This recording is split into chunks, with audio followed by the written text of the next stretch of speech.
اللهم صل على فاطمة وأبيها وبعلها وبنيها. رسول اکرم صلی اللہ علیہ وآلہ وسلم بعض صحابہ کو احکام دین کی تبلیغ، تعلیم اور تبلیغ کے لیے اطراف کے علاقوں کی طرف بھیجتے تھے. اس کو ذہنوں میں رکھیں.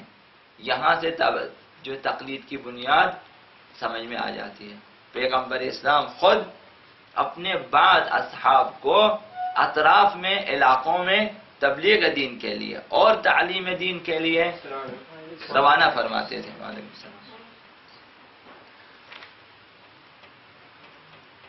پیغمبر یہ کام کرتے تھے. ان میں سے مصعب ابن عمیر، معاذ بن جبل، ان دو ناموں کو، مصعب ابن عمیر، معاذ ابن جبل، یہ واضح نمونے ہیں کہ جو تعلیم و تبلیغ کے لیے باہر جایا کرتے تھے.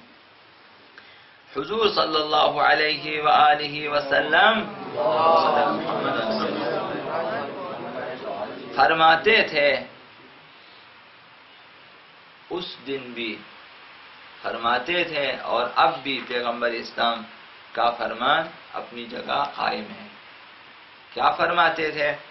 کہ بغیر علم کے فتویٰ دینے سے پرہیز کرو. جب علم نہ ہو، جانکاری نہ ہو، معلومات نہ ہو، صحیح طور پہ علم نہ ہو تو فتویٰ دینے سے پرہیز کرو. یعنی ہمیں کہہ رہے ہیں کہ دیکھیں جب تک تمہاری معلومات مکمل نہ ہو فتویٰ نہ دو. تو ہم میں سے کسی کے لیے بھی فتویٰ دینا جائز نہیں ہے. جبکہ آپ معاشرے میں دیکھیں گے ہر شخص صاحب فتویٰ ہے، اکثریت صاحب فتویٰ ہے، فتویٰ دیتے جاتے ہیں بغیر علم کے، بتاتے جاتے ہیں. احسنت. تو یہ حرام ہے. جب آپ کسی کو مسئلہ بتاتے ہیں کہ میرا خیال ہے، یعنی آپ فعل حرام انجام دے رہے ہیں. یعنی میرا خیال ہے، یعنی میرا خیال ہے کہ یہ کہو، یعنی آپ اس کو اپنے خیالات کے ذریعے دین سکھا رہے ہیں کہ میرے خیال میں ہے. خیال نہ کریں. تو ایسا فرماتے بغیر علم کے فتویٰ دینے سے پرہیز کرو ورنہ فرشتوں کی لعنت کا مستحق ہوگا. من افتى بغیر علم، جو بغیر علم کے فتویٰ دیتا ہے اس پر فرشتوں کی، خدا رسول و فرشتوں کی لعنت ہے.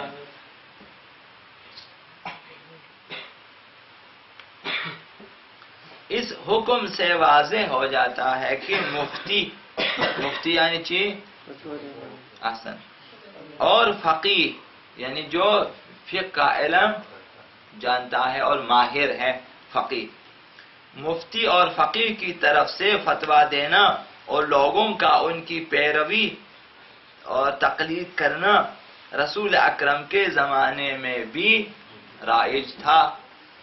پیغمبر اسلام کے زمانے میں بھی لوگ ان کے بعد اصحاب کی طرف رجوع کرتے تھے اور ان سے فتویٰ لے لیتے تھے اور عمل کرتے تھے. ایک چیز یہ واضح ہو گئی، سمجھ میں آگے انشاءاللہ. تو یہ کہ تقلید کسی زمانے سے نہیں ہے، اس زمانے سے یہ تقلید کا سلسلہ جاری ہے. اسی طرح رحلت پیغمبر خدا صلی اللہ علیہ وآلہ وسلم کے بعد بھی یہی سلسلہ جاری رہا. آقا امیر المومنین کے مثلا نمائندے ہوتے تھے یا باقی بعض اصحاب جو پیغمبر اسلام کے زمانے میں تھے، ان کی طرف لوگ رجوع کرتے تھے. یہاں تک کہ حضرت آقا امام محمد باقر علیہ السلام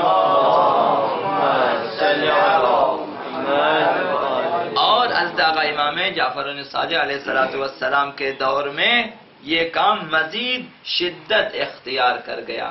یعنی اس دور میں چونکہ علم پھیلا، انہیں جو ہے پانچویں امام کے آخری دور میں اور آقا امام صادق کے جو ہے تقریباً ابتدائی دور میں انہیں فرصت ملی، دین کو آگے بیان کرنے کی فرصت ملی، تو اس دوران جو ہے یہ کام کہ ماہر افراد سے، مفتی اور فقیہ سے سوال کرنا اور ان پہ عمل کرنا جسے ہم تقلید کہتے ہیں، اس سلسلے نے شدت اختیار کی، اور ان دو اماموں کے دور میں بہت سے فقیہوں نے تربیت پائی، یعنی پانچویں امام نوح علیہ السلام، چھٹے امام امام صادق علیہ السلام، ان کے دور میں بہت سے مجتہدین وجود میں آئے، صاحب فتویٰ افراد جو ان سے پڑھ کے، ان سے سیکھ کے۔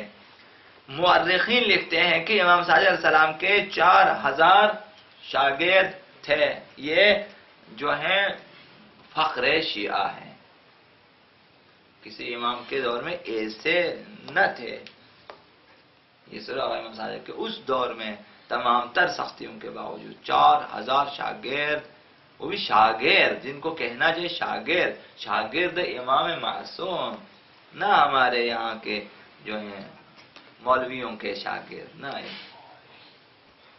امام صادق کے شاگرد، جن کی شاگردی خود ایک مقام ہے۔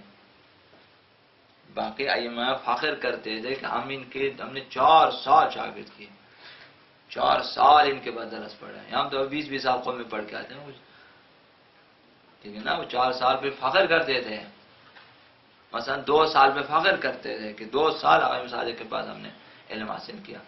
تو ایسے جو کہ مورخین نے لکھا 4000 شاگرد، اب ہم میرے جیسے چھوٹے چھوٹے کتنے تھے تو اللہ بہتر جانتا ہے، وہ جس میں بڑے بڑے فقیہ ہوتے تھے، بڑے بڑے شاگرد 4000۔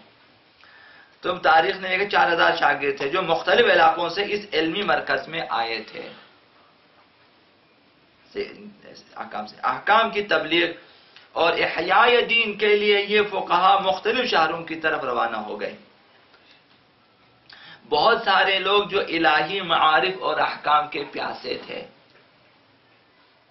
ہماری طرح نہ تھے، بعض لوگ واقعی پیاسے تھے، سلمان پیاسے تھے، بلال پیاسے تھے، کمیل پیاسے تھے، ابو حمزہ پیاسے ہوتے تھے، لہذا بتاتے جاتے تھے اہل بیت، یہ یاد کرتے حفظ کرتے جاتے تھے، اسی وقت اسی جگہ، اس قدر آمادگی، جب 100% بندہ آمادہ ہوتا اس طرح ہوتا ہے، جب ذہن بھی پاک ہو، دل بھی پاک ہو، مکمل اور کسی چیز کی فکر نہ ہو، بس علم اہل بیت کی فکر ہو، تو امام علی چلتے چلتے بتا دیتے ہیں، کمیل حفظ کر لیتا ہے، ابو ذر حفظ کر لیتا ہے، ابو حمزہ حفظ کر لیتا ہے، دعائیں، زیارتیں، تعلیمات حفظ کر لیتے ہیں۔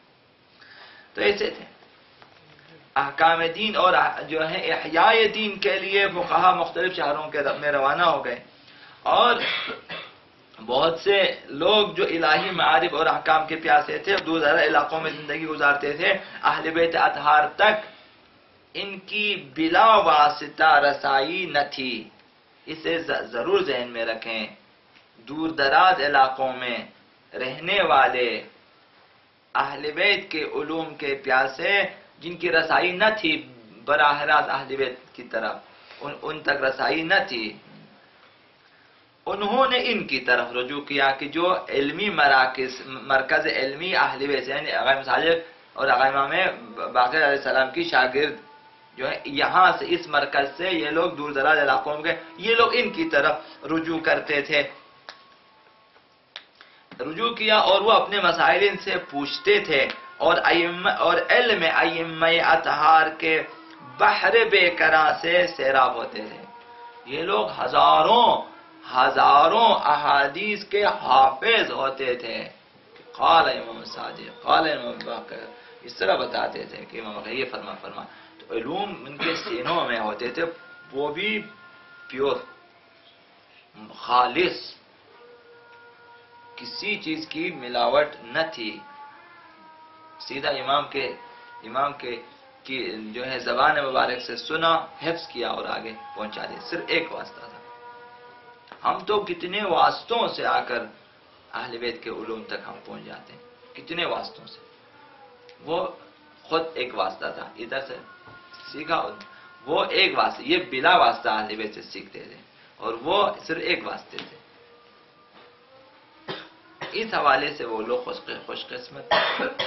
تو لہذا سیراب ہوتے تھے. یہ وہی تقلید ہے کہ جس کے بعد نمونوں کی طرف ہم اشارہ کریں گے. تو پیغمبر کے دور میں قرآنی آیتیں اس سلسلے میں نازل ہوئی، ٹھیک ہے، لیکن اس اصطلاح کی بات نہ کریں کہ قرآن نے لفظ تقلید کیوں استعمال نہیں کیا، یا ہماری اصطلاح آپ اسے تبدیل کر سکتے. اصطلاح قرآنی تو نہیں ہے، کیا بولے نہیں حتماً تقلید ہی بولنا چاہیے نا، آپ کچھ اور بھی بولیں، پیروی کہیں، اطاعت کہیں، مسئلہ نہیں. تو تقلید اسی کو کہتے ہیں. اس زمانے میں یہ کام ہوتا تھا. عرض کیا. اب چند نمونے. حضرت امام محمد باقر علیہ الصلوۃ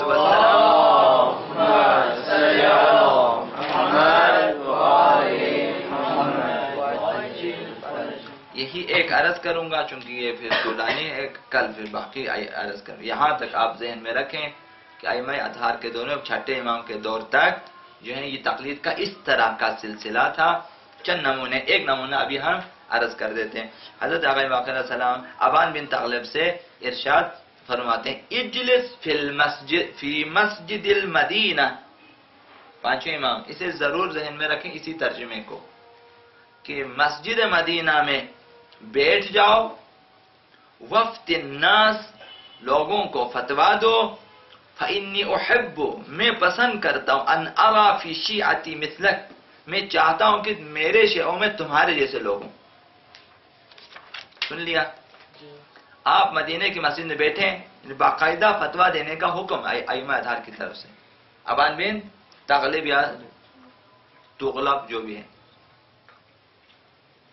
ان سے فرمایا کہ مسجد میں مدینہ منورہ کی مسجد میں بیٹھیں، لوگوں کو فتوا دے، کیونکہ مجھے یہ بات پسند ہے کہ تجھ جیسے افراد میرے شیعوں کے درمیان موجود، فقیہ موجود ہوں.